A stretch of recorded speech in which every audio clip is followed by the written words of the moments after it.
Hello, everybody. I'm so sorry for the technical problem that happened today, and I couldn't present the PowerPoints properly.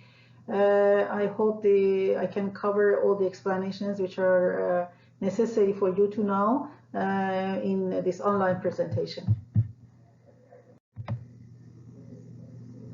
For this class, I want that you read chapter 4 of your textbook, Therapeutic Exercise, and you can also look at the other textbooks which are available in the library, and they are about the musculoskeletal evaluation.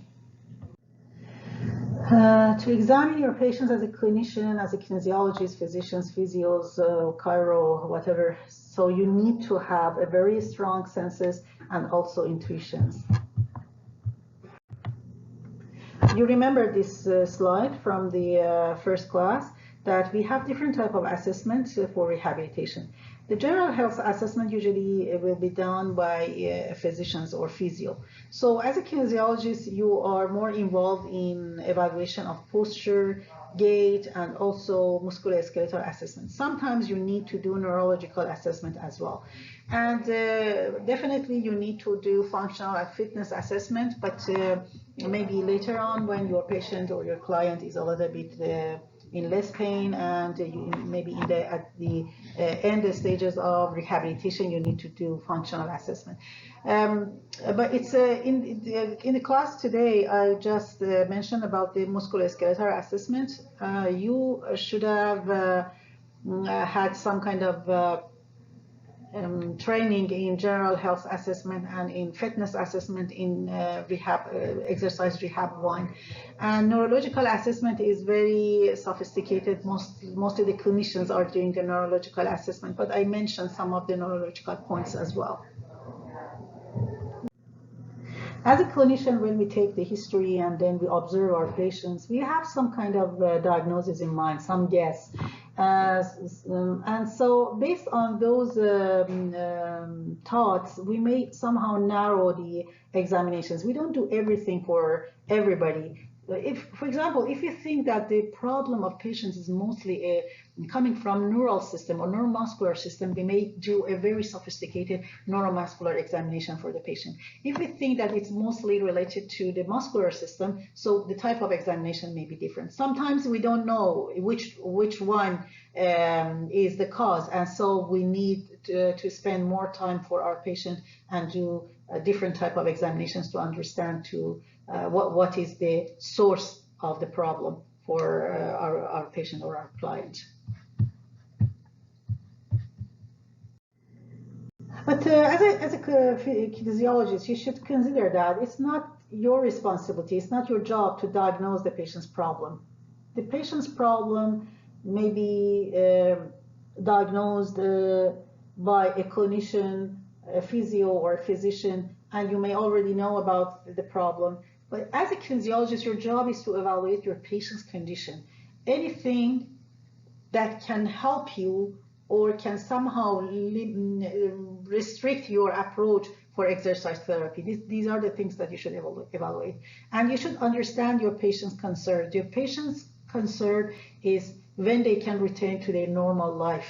And for returning the patients to their normal life, which parameters should be evaluated or manipulated. So these are the things that you are involved with. So you may think of evaluating the posture, the gait, the range of motion, muscle strength, balance, and sometimes you may need to check the neural defect, the pain of patient, if there is a rigidity or a spasm. So all are because you want to understand how to design your exercise therapy protocol in a good way and considering all the limitations that exist for your patient. As I mentioned before, I don't expect that you do neurological examination, but I want that you understand the different presentations of neurological defects. You remember that we had a central nervous system and a peripheral nervous system. Most of the upper motor neuron lesions have a special type of presentation. The patients have The patients may have spasticity. It means that the muscles are spastic, and the tonicity of the muscles is very high. And when we check the reflexes, they have very strong reflexes. In lower motor neuron problems, we have hyporeflexia, or maybe sometimes we cannot even check the reflexes, and also the patient may have muscle atrophy, flaccidity, reduced strength, and the tonicity of the muscles are very, very low, and they have very clear type of presentation. In lower motor neuron lesions, we sometimes may have dermatomal loss of sensation as well.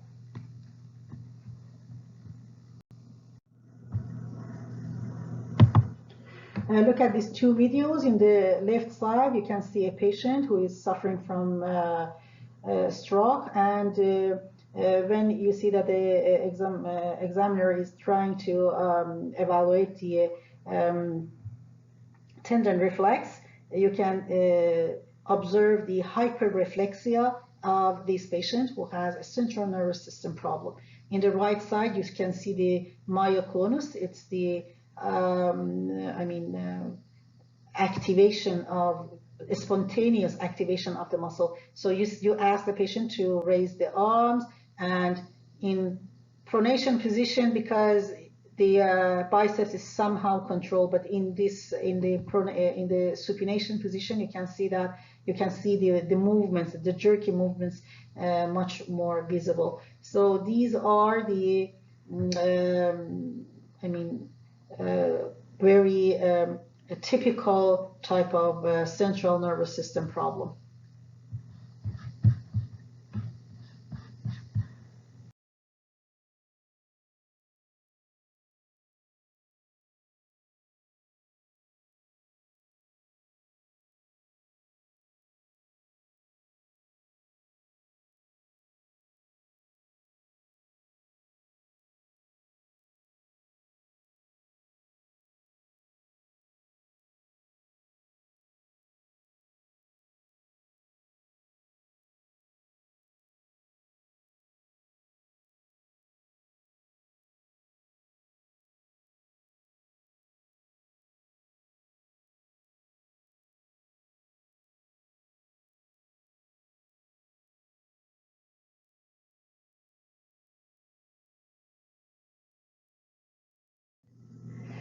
I have uploaded an article on Blackboard which explains the American Spinal Injury Association impairment scale, or ACI scale. It's very important for the people who would like to work with the spinal cord injured population, or wheelchair dependent population, or the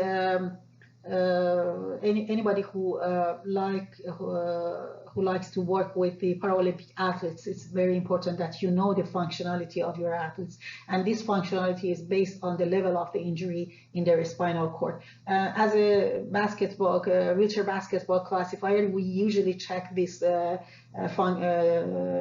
athlete's functionality based on their injury. For example, to see if the athlete is able to move forward, backward, whether they are able to rotate the trunk or catch a ball from the side. Based on these functional scores, we can classify the athletes in wheelchair basketball or in wheelchair rugby. It's not coming in your exam. I won't ask you about the ACI scale in exam, but if you like to have more information, you can read the article that I uploaded for you. As I said before, peripheral neuron injury is different from central neuron injuries, and so you can have different types of the peripheral neural problem. So the most common one is the compression of a peripheral neuron, which we call it neuropraxia. such as when we have the compression on median nerve during in carpal tunnel syndrome. The patient may have local damage in the on the myelin, and they may present with pain, numbness, a little bit of wasting or no wasting of the muscles at all, and they have weakness of the muscles. And when we remove the compression, the nerve will be okay, so the patient's symptoms may disappear. In axonotmesis, which usually occur when we have crush or crushing type of injuries of the nerve, we may have the problem in the continuity of the axons, and the patient may have pain. They have very visible muscle wasting, all the motor, sensory, and sympathetic functions may be lost, and it takes longer time of the recovery. When we have neurotmesis, which usually happens during the very severe injuries, we have transection of the neuron, and so the patient even cannot feel the pain. We have very, very visible muscle wasting, and all the sensory, motor, and sympathetic functions will be lost, and the recovery time is very long, sometimes impossible, and we don't have any other options rather than surgery. Sometimes it works, and sometimes we may have a permanent defect. Is there a condition that we have both upper motor neuron problem and lower motor neuron problem? Yes. We call them motor neuron diseases. And one of them is ALS, amyotrophic lateral sclerosis, the problem that Stephen Hopkins had for a long time. And in these type of problems, we may have the presentation of both upper motor neuron and lower motor neuron disease. Or, for example, you may have heard about the multiple sclerosis. It's a kind of autoimmune disease that we have antibody against the myelin system, and this myelin can be destroyed both in upper motor neuron, in lower motor neuron, and patients can have both of the presentations.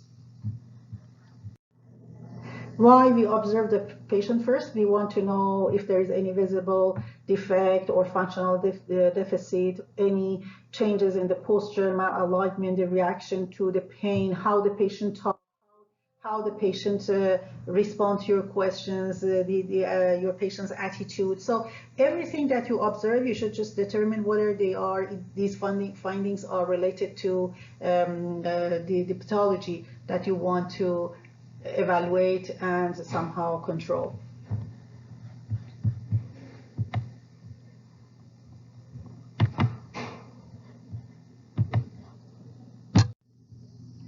So observation may begin from in the waiting room. So you can see the patients, how the patient is sitting, how the patient is talking to others, how is the patient agitated? Is the patient does he or she look depressed? Even when they walk into the room, you can see how they walk, how they what is the posture of pain posture. So you can see so many things just by observing your patient. In the examination room, your patient, should wear the dress properly, that you can see different part of the body. It's very important that you explain this to your client or to your patient. And sometimes you need to touch your patient. It's better that you explain all these things to your patient and ask their permission. Okay, let's start with the gait. I don't know whether you had a course of gait analysis before or not, but I explained a little bit about the gait cycle as I did today in the class. So what is a gait cycle? A gait cycle starts from the time that you have the first heel strike until the second heel strike of the same leg. So this cycle is 100%, and during this 100% from the point 0 to the point 100, so you have different type of movement of the body and the limbs that I explain now. So the first point is heel strike.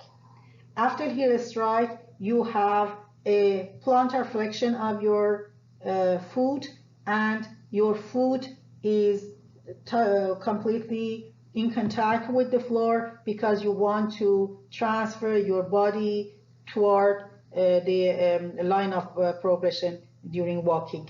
So after heel strike, we have flat foot or loading response, and then the body is moving forward. The body somehow flex over the foot, the foot is somehow in the situation of dorsiflexion because the body is flexing over the foot, and we have in mid stance, and the foot is preparing for the swing phase, or we somehow start to be prepared for the swing phase. After mid stance,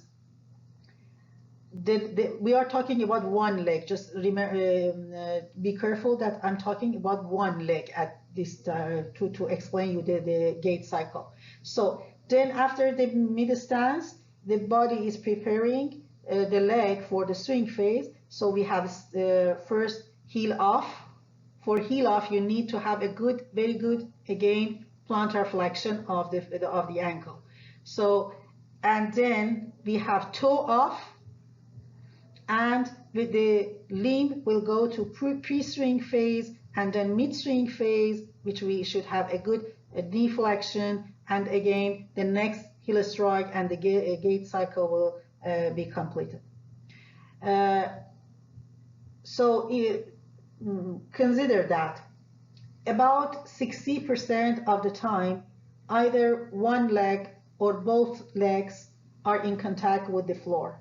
So we call this phase stance phase. And for the next 40% of your gait cycle, the leg, as I said, we are talking about one leg. That leg is not in contact with the floor, and we call that part swing phase. So we have 10% at the beginning, that 10% of time that we have double support. It means that both legs, both feet are in contact with the floor, and another 10% when you want to switch to change the legs. So in general, we have 20% of double support and 40% of single support in a cycle. So in general, you have 60% of stance phase, as I told you before. Also, the step lengths, stride lengths are important as well. So a step length it means the distance between the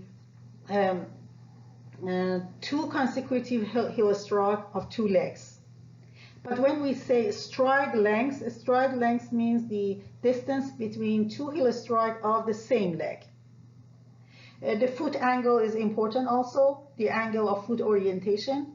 And also the base width is important, the medial lateral distance between the center of each heel during the gait. Because in some people, the people who have, for example, ataxic gait, the people who have problem in the cerebellum, the people, or maybe the drunk people, you can see that they have the problem of balance and the problem of coordination. They increase the base width to somehow better control their balance. In some of the very specific centers, such as the pediatric hospitals, or where they may deal with patients with cerebral palsy, we may have very sophisticated gait analysis labs.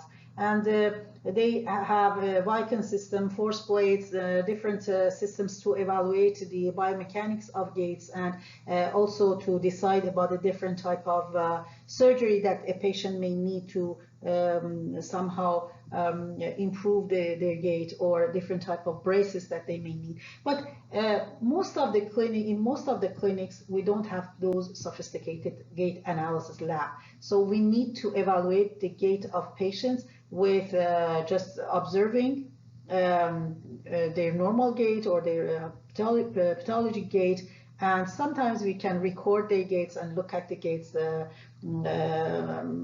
more in details. So it's important that the clinicians be trained very well about gait analysis and also the different gait cycles. And they need to evaluate the patients from front, from side, from back.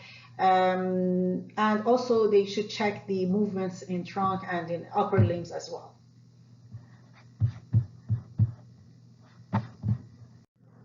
Based on the type of clientele that clinic may have, they use different methods to evaluate the gait of the patients. For example, this Rancho observational gait analysis is very common in many rehabilitation centers. They evaluate the different phases of gait, and in the examiner identify the problems and tick the proper boxes in that form. So the black boxes actually indicate where the situation is normal or any deviation is not possible. The white and gray boxes can somehow indicate the problems and deviations and pathology in different phases of a gait cycle. And you can see that the gait cycles are identified in this form. For example, we have weight acceptance, single limb support, and swing limb advancement. And in each phase, again, sub phases are clear, such as initial contact, load response, mid stance or terminal stance, and etc. Some other questionnaires or methods are using scoring systems. Are using a scoring system. For example, this one is GARS modified, which is used for elderly population, and they can score each sequence of the gait, and also they can also estimate the general functionality of that elderly person. This one is for the elderly population, when and it evaluates the confidence of the older adults during the gait and also during their daily activities. It's for somehow predicting the fall rate and the fall predispositions in older adults. Okay, so I uploaded the a website that is related to the different gait pathologies, and I want that you watch the videos in that website. You can have some understanding of different type of gaits. Let's give you some examples. For example, in antalgic gait, the patient has pain in one limb. So what they do, they don't want to spend more time and spend or apply force or weight on that limb. So we have very short or decreased stance phase, but the swing phase in the affected limb is increased because of the pain. On the other side, we have decrease in swing phase and a little bit increasing of stance phase in the good limb. So the patient doesn't want to, it's very careful to shift the load on the affected side. We have arthrogenic gait. We can see this type of gait in people that the limb has been immobilized for a long period of time, or they have some kind of stiffness in the hip or stiffness in the knee. So you can see that because of this stiffness, or because of sometimes because of the pain that they don't want to move the joint. So they may somehow compensate the gait by exaggerating the plantar flexion in the opposite side, so they can remove the affected limb from the ground, and then they may do a circumduction type of movement of the stiff leg, so to be able to continue walking or to continue their gait. In steppage gait, for example, we have actually the problem of drop foot, and the patient cannot make a good heel strike. So instead of contacting the heel with the ground for the heel strike, the patient may have complete forefoot, and it's a kind of slapping type of movement, and it's very typical for the people who have drop. So in Trendelenburg gait, we have the problem and weakness of gluteus medius. So imagine that during each swing phase, you are standing in your one leg. So when you are you're standing on one leg. So the other leg will be pulled down by the gravity, and so the pelvis will be pulled down. If you have a good gluteus medius and gluteus minimus muscles, they will contract, and so they make the pelvis even, and so we don't have the shift of pelvis to the other side. But when we have weak gluteus medius because of nerve injury, because of trauma or any other problem, so during each stance phase, the pelvis will drop, and we have a special type of movement or type of gait that we call it Trendelenburg gait, and the sign is positive if you test the patient as well. So now, after this explanation, look at this gait. As you can see, the patient has drop foot. He cannot do dorsiflexion during each heel strike. So that is why that the forefoot slap when he is trying to walk, and he doesn't have any heel strike. This is a type of steppage gait.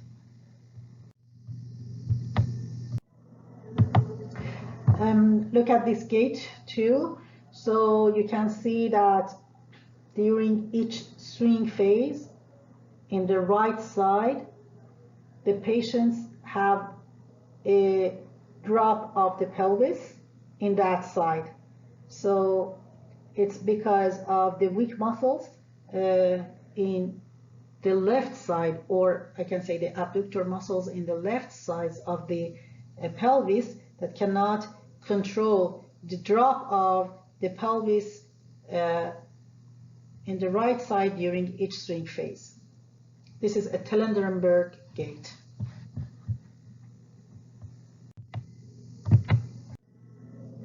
Now let's talk about the posture.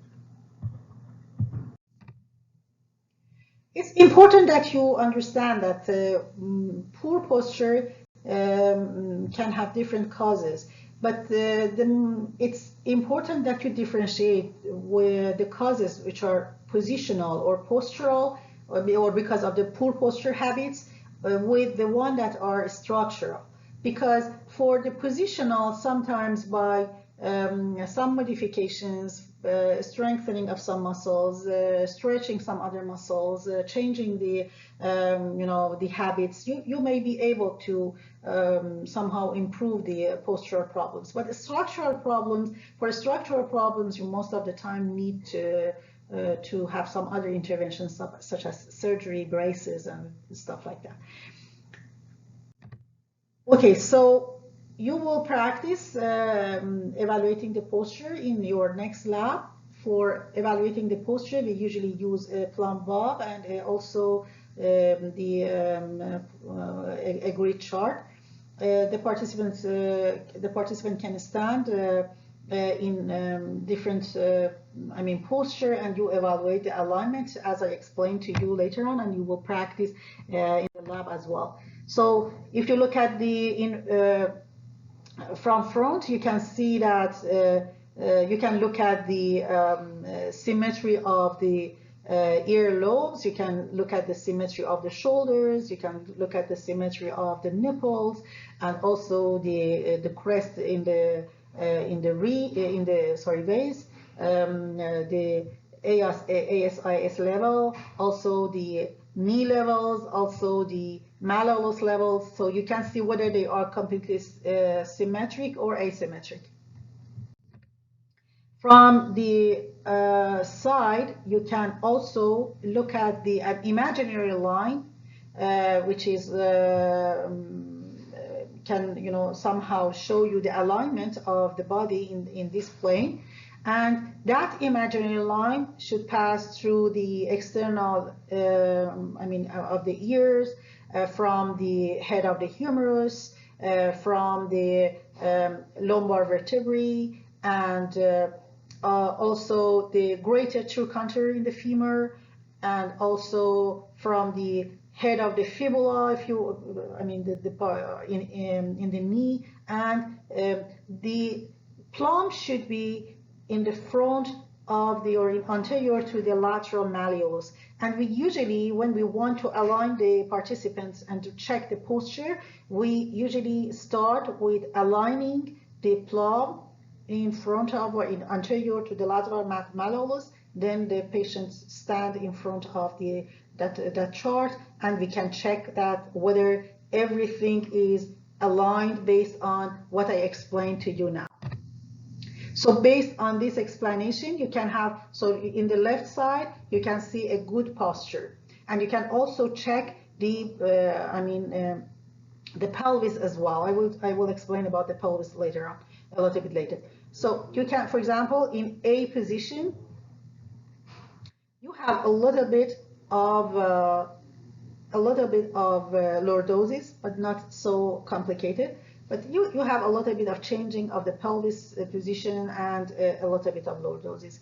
In B posture, you can see the exaggeration of the curvature in the back area, and also the exaggeration of curvature in the thorax area. And so this is a patient that has kyphosis, and because of kyphosis, he has a compensatory lordosis.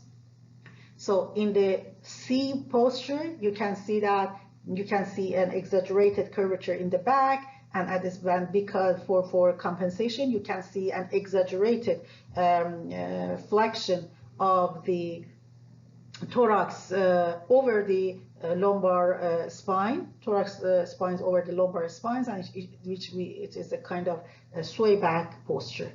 In the D posture, you can see that the curvature of the back is somehow disappeared, and this is a flat back. And in E posture, you can see we have again flat back, but we have the most prominent is the curvature of the spine, in total part of the thorax and lumbar, and we have a round back. When you look at the patient from back, you should look at the ears, the shoulders, the scapula, the level of the scapula. You can look at the gluteal cleft, and you can also look at the knee creases level, and also the malleolus, and you can see whether they are symmetric or asymmetric. So, for example, in the left side, you can see the guy, that patient has a drop shoulder in the right side. And so you see after treatment, you can see the dates after treatment, this drop shoulder problem is somehow resolved. You can see the head torticollis in the lady, and also again the problem of the shoulder, shoulder level asymmetry in the lady in the right side.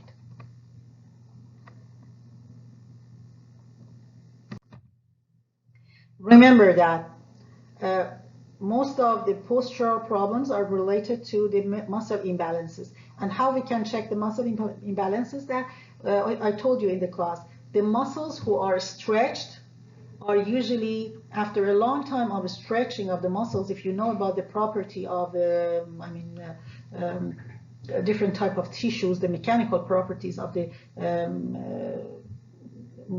viscoelastic type of tissues, after applying force for a long time, the strength and the stress inside the tissue will decrease. So when we have a stretching of a muscle for a long time, we have weakness in that muscle. And when we have continuous contraction of a muscle, we may have tightness of that muscle.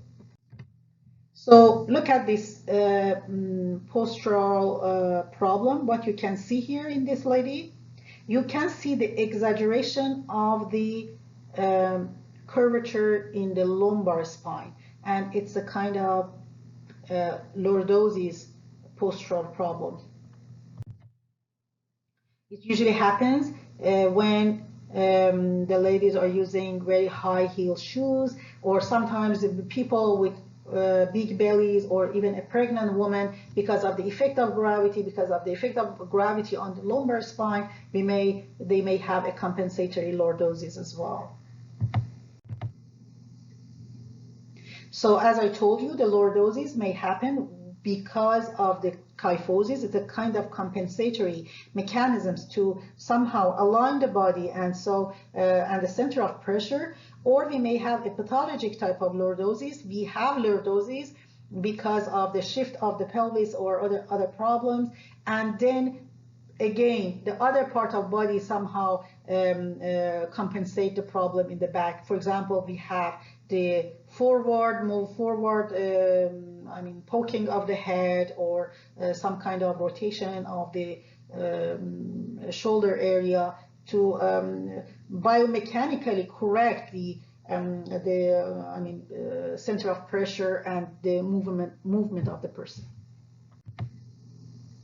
It's important that you know about the neutral pelvis position as well. As I told you in the class today, you can touch your anterior superior iliac spine in both sides, and usually in normal situation, if you put one finger on the anterior superior iliac spine and the other one on the posterior superior iliac spine, the anterior superior iliac spine should be a little bit, maybe one finger lower than PSIS, and sometimes in the same level. But it should be, a little bit, usually it's a little bit lower.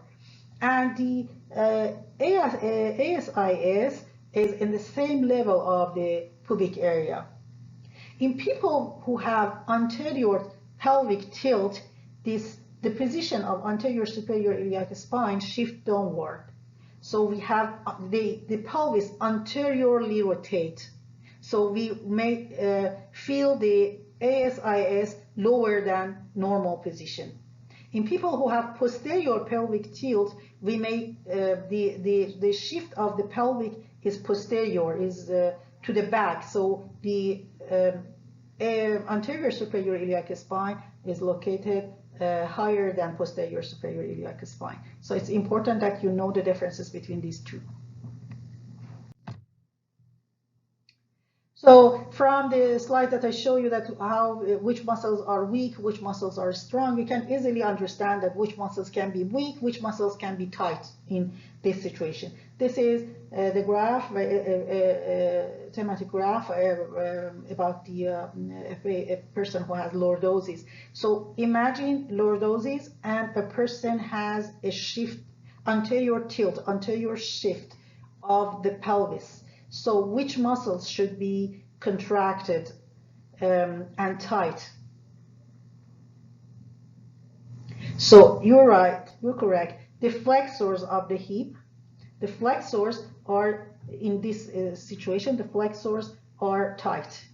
But the extensors, the hip extensors, and also the lumbar extensors, which are in a stretched position, they may be weak. So if you want to correct the problem, so you should have a good stretching for your flexor muscles, while you should have a good strengthening for your extensor, lumbar extensors and hip extensors muscles. So you can see that there is a rationale behind the exercise therapy that we design for our patients, and you can easily understand that just by practice. So what is the problem here? You can see that the curvature of the back is completely, I can see invisible here. And so this patient has flat back.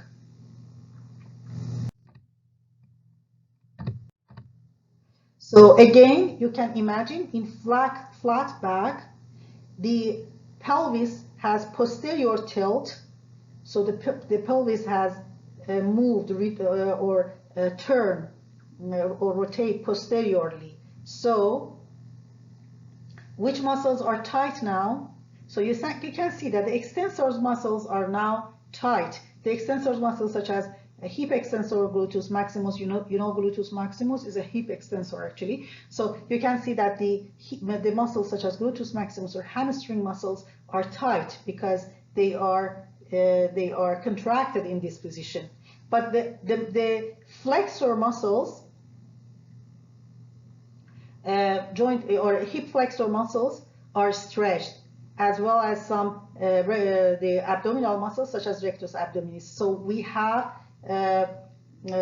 weak muscles in that area, and we should work on the muscles. Sometimes we may have some variety, and it's important that you examine, you do a good examination, examine your patient before designing a strengthening or stretching program for your patient. What is the problem here? As I told you, it's a sway back posture. So you can again see that we have a very exaggerated pelvis tilt, anterior pelvis tilt. And so for maintaining the center of gravity, the thoracic spine flexes on the lumbar spine. And again, we have the tightness of the hip extensors and weakness of the hip flexors. It's very important that you ask your patient to bend forward, and you can check the alignment of the spine in this position as well. So for example, for scoliosis, if you during the bending forward, if the problem is a problem of positional or postural, sometimes when you ask the patient to bend forward, you cannot see the deformity.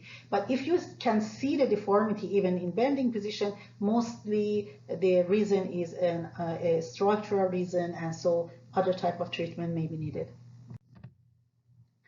What else you can see in evaluation of the posture? You can see the alignment of the lower limb. For example, you can see in the left side the Q angle of the knee. We will talk about this one later on when we talk about the knee problems. You can see the malalignment in foot, pronation, supination, and we may talk about these malalignments when we in related classes for the ankle or knee. So what you can observe this malalignment just by evaluating the posture.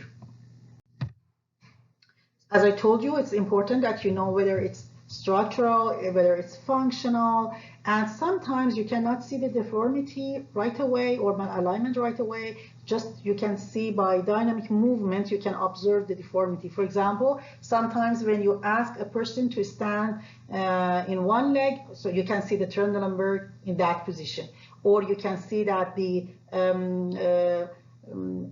adduction movement, adduction orientation of the knee during standing on one leg, which have some meaning for us, and we will talk about that later on when we talk about the knees, okay? So it's important that you observe everything. So your eyes should be very sensitive to any deformation. You can see the atrophy. For example, in the left side, you can see the atrophy of inferior spinatus in that young man.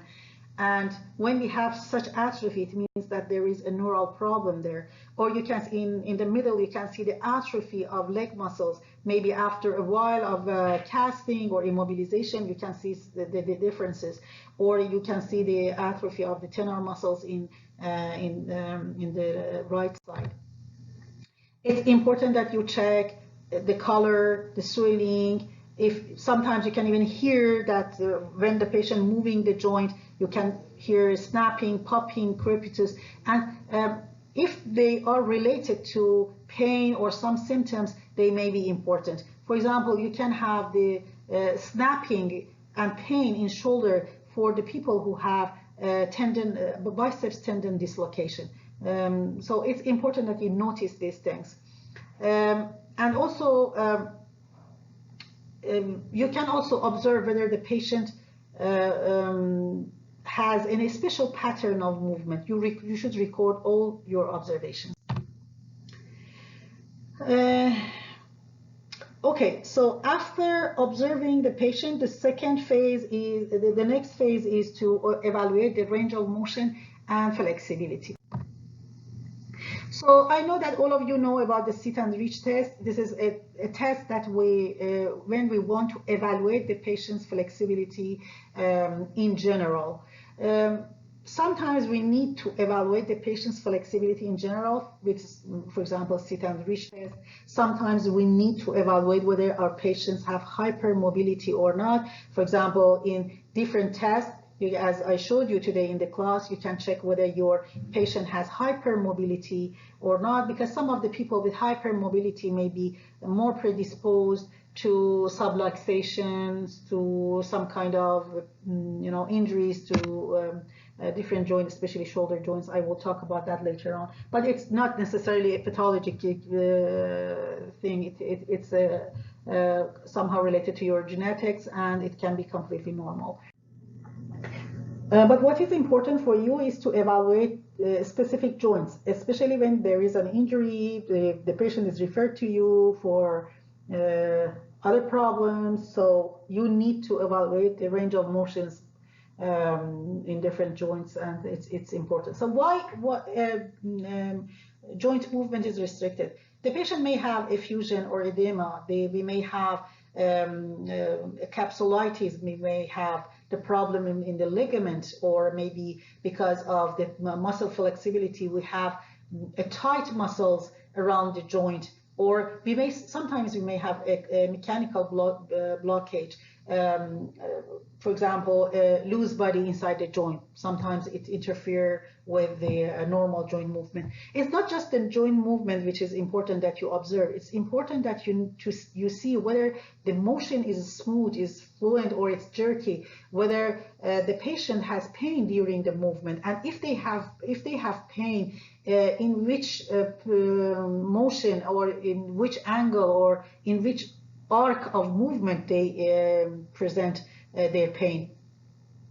And also you can see the other compensatory mechanisms when you look at the patient.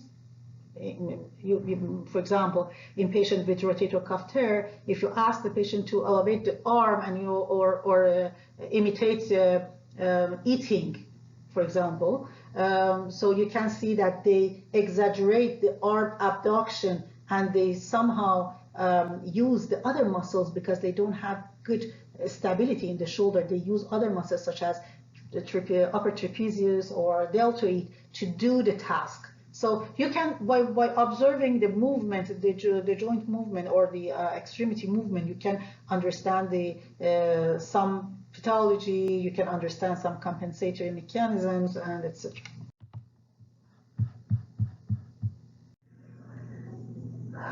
To evaluate the range of motion, you should consider some notes. First, always start with normal side, because when you start from normal side, you know what is the actual range of motion of the patients, and also the patients can have a realistic expectation. You should start with active movement first, then passive movements. Then we do isometric, resisted movements or strength evaluation. And at the end, we do the test that can somehow provoke the pain and different maneuvers. So we never do the painful things at the beginning. For passive range of motion, consider that passive range of motion is a little bit, the range of motion when we examine it passively is a little bit higher than active range of motion. You should do it very slowly, and by active range of motion, when the patient is doing active range of motion, you can understand the limitation of the movement of the affected joint. And then if the patient has pain, so you should differentiate between the pain and discomfort. If patient has a little bit of discomfort, you may continue passive range of motion. But it's better not to go through the pain and so provoke the different mechanisms, pain controlling mechanisms such as muscle spasm in that area. The other thing about the passive range of motion is the end feel or the end point. It's very important that you have some experience with the end feel, and because some of the pathologies, some of the instabilities in different joints is related to that your feeling of the end feel, so or end point. So you can, based on that end point feeling, you can say whether there is an instability or not.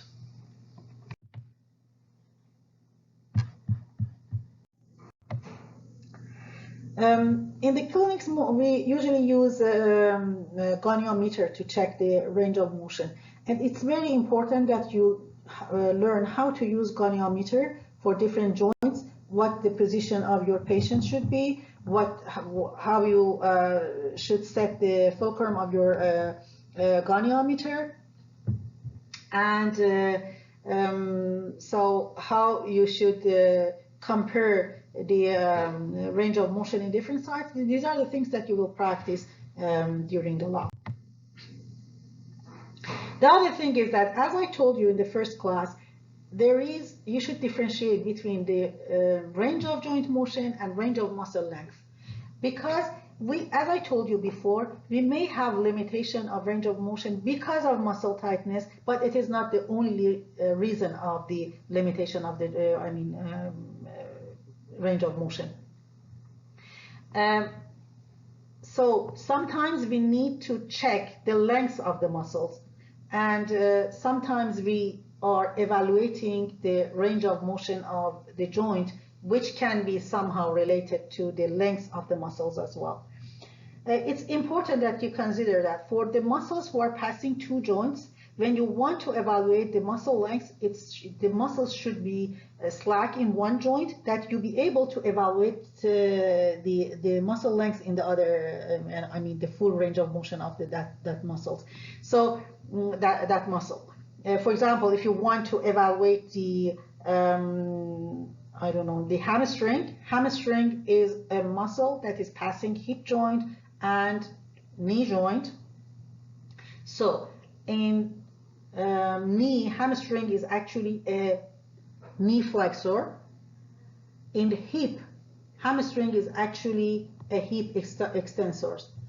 If you do hip extension and knee flexion, you can do it at home. So do knee extension, do hip extension and knee flexion at the same time. You can see that the muscles is somehow in a situation, in a condition that cannot produce enough force. It's too shortened, and the muscle we call it insufficient activity. So the muscles has insufficient activity because it's too shortened. So if we want to check the muscle length, it's better that we do, for example, hip flexion, and then we can do knee extension and check the length of the hamstring. We will see it later on in the following slides. Okay, so here you want to evaluate the hamstring flexibility. We usually measure the popliteal angle to evaluate whether the patient has tightness of hamstring or not. So you can practice this test during your lab on Mondays. Thomas test is another test that you will practice during the lab, and it's for evaluating the tightness of hip flexors and knee extensors. So I will explain the test during your lab. I want that you have your PowerPoints during the lab with you. All of you, I want that you wear a proper dress during your lab so you can help each other to perform the test, be the participant or be the examiner, and you can practice how to do the test efficiently. Another test is Ellie test, again when we want to evaluate the tightness of rectus femoris, especially in quadriceps muscle, and we practice this test during the lab again. And also over test. Over test is for the iliotibial band. Again, we practice this test. You just follow the instruction. You should have your PowerPoints during the lab. You can look at the explanation, and you can practice the test. Okay, let me now explain a little bit about the evaluation of strength. In clinic, we usually use a manual muscle test to evaluate the strengths, general strengths of our patients. Most of the time, especially when we want to do a neurologic examination for the patient, we must evaluate the strength of different muscles and the innervation of those muscles. You remember that when we have peripheral, especially when we have peripheral neural problem, we can see the atrophy and weakness of the muscles. In central nervous system is the same, and we can not only see the weakness or sometimes the atrophy of the muscles, we may see the spasticity, the rigidity of the muscles, we can see the different abnormal movement of the muscles during different tests. So it's a very routine examination during the clinic for neuromuscular type of examination. As a kinesiologist, you may evaluate the strengths of your clients for evaluate the fitness in general. You want to see whether your client has enough muscle endurance and muscle strength in different parts. You may evaluate their strengths because you want to see whether there is an imbalance of muscle strength around different joints, which may predispose your client to different type of injuries, or you may like to somehow correct the postural problem of your client. In some pathology condition, for example, if you have a patient and the patient was in cast for a few weeks or months, and now you have muscle atrophy and weakness of certain muscle groups, you want to see the effect of your exercise therapy plan, and you want to check the strength from the first one for the first day, day one, and you want to check the progress of your client or your patient. So there are different reasons that we usually evaluate the strengths. When we want to evaluate the neuromuscular system, we must also check the reflexes as well as the sensation of the area. So as I told you, we usually use manual muscle test or isometric strength test, and we usually perform this isometric strength test in mid-range or end range of joint position, because as you remember, I showed you this graph before. As you remember, the muscle force can be better in certain range of motion of the joint. The muscle can produce the max force in those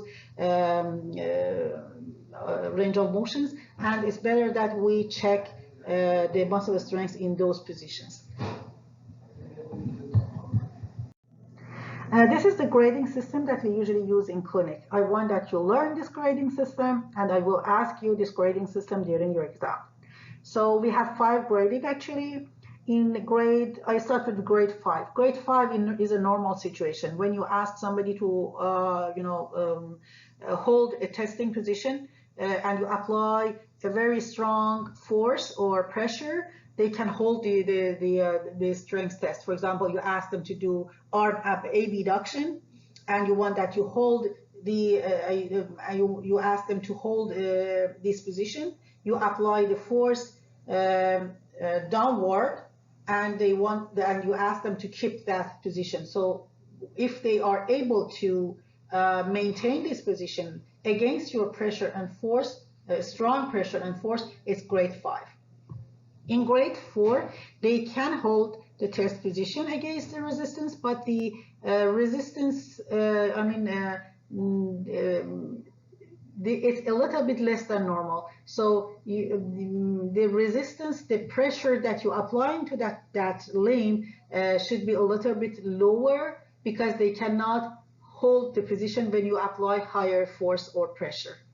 This is grade 4. In grade 3, the person can do movement against gravity. They are able to, for example, abduct the arm against the gravity. But if you apply a little bit of force or pressure, they cannot maintain this test position. This is grade 3. In grade 2, they can move the joint in upper limb. As an example, they can do supination or pronation, but they cannot hold the limb against the gravity. This is grade 2. In grade 1, they cannot do any movement by the, any visible movement by the limb or by that muscle. But if you touch the muscle, you can feel some contraction. This is grade 1.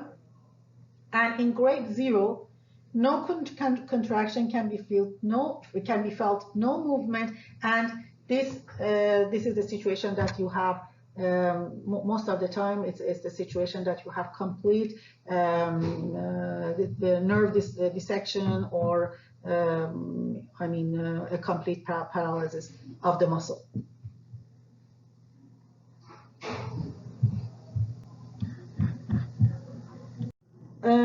The concept of gravity may not be relevant for some of the joints, such as the fingers, for the, I don't know, when you ask the patient to do supination or pronation of the forearm, we may use other strength tests to evaluate the strength level and, and the grading of those muscles who are responsible for those movements.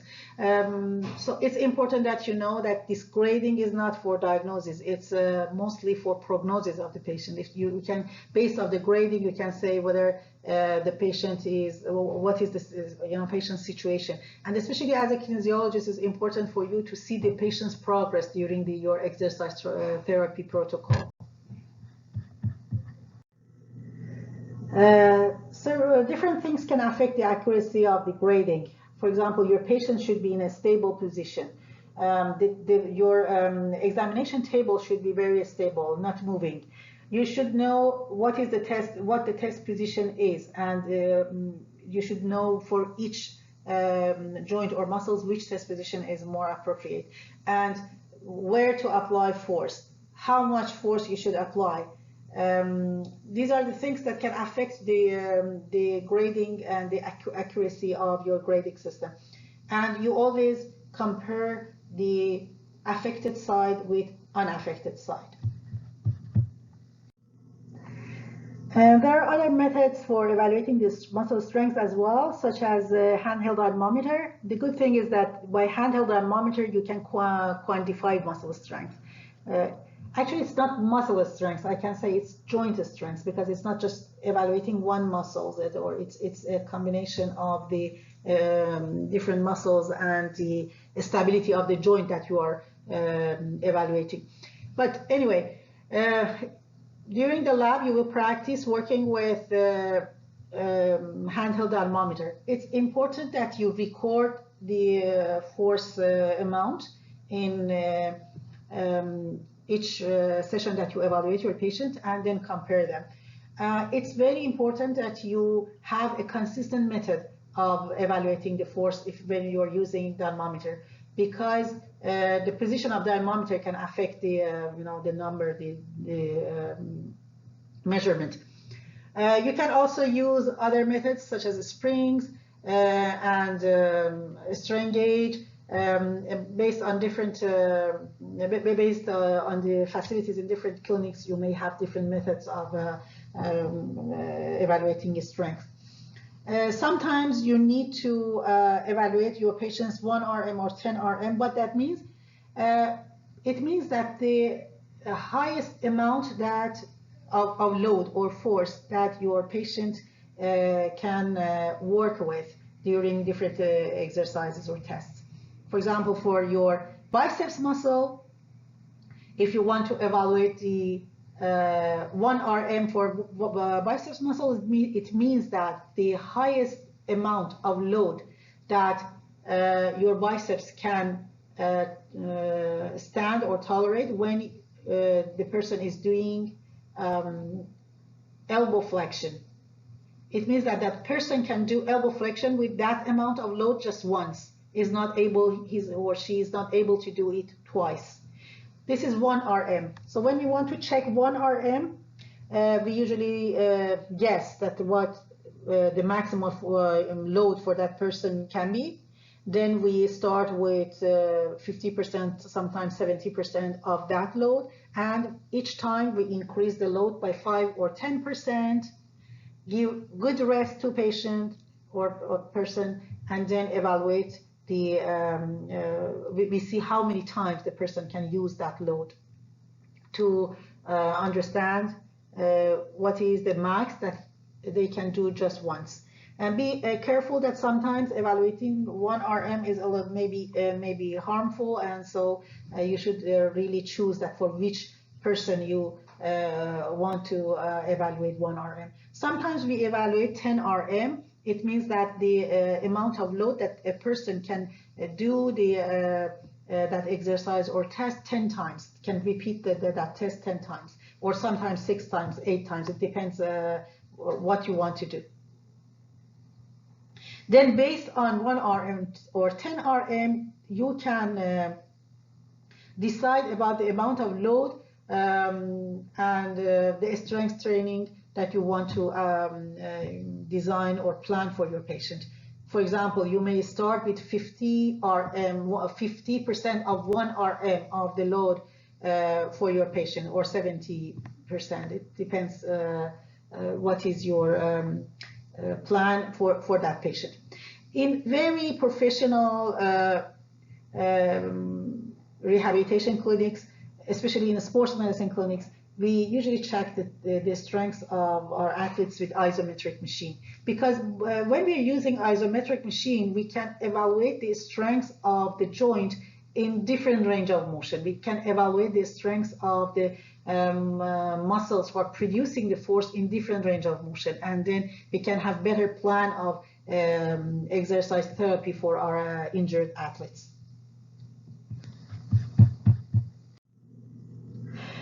Also, don't forget to measure the limb circumference, especially for different muscles, especially when you have muscle atrophy and you want to see the effect of your exercise therapy protocol in making muscles, muscle bulk, and muscle strength. Sometimes after you complete the other tests, you start palpation of different areas of the affected site. Sometimes you do the palpation examination after the observation section. So what are you looking for? You're looking for changes in the temperature. If there is edema, you can check your muscles tone. You can see, sometimes you can check whether you can check whether the skins or the subdermal tissues are attached to the area beneath that, and so you can see whether there is adhesions or not. Sometimes you can even check the trigger points. You can check the gap in the tendon. Look at this picture. Here you can see changes in a gap in the Achilles tendon. Actually it's a case of Achilles tendon rupture. And if you touch the area, you can feel the gap. Sometimes if you when there is edema or when there is a joint effusion, you can even by touching, you can understand that there is some liquid in the joint. So it's important that you make good skills of evaluating and the patients. And I will explain this part a little bit more when we are going to discuss about different joints individually, and then for each joint I tell you that which parts are important that you touch and you palpate, and how you can interpret your findings. So again, after all these examinations, you may think that you need to do neurological examinations because you can see some defects that you cannot explain and some problems that you cannot explain, and you think that they may be related to the neurologic system, your neuromuscular system. So you need to practice this one. You need to have a good understanding of neural system to be able to do a good neurological examination and be able to interpret your findings. And finally, after the last exam is related to special tests. Most of them are provoking tests that you can somehow understand the cause of the pain, and so or the defect, and we usually leave them at the end because it may cause a lot of discomfort for the patient.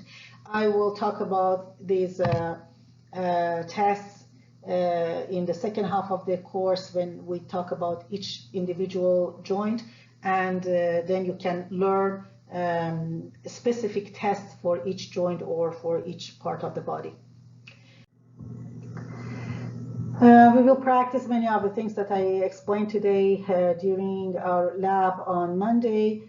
And once again, I apologize for the technical problem that happened today, and thank you for your consideration and your understanding.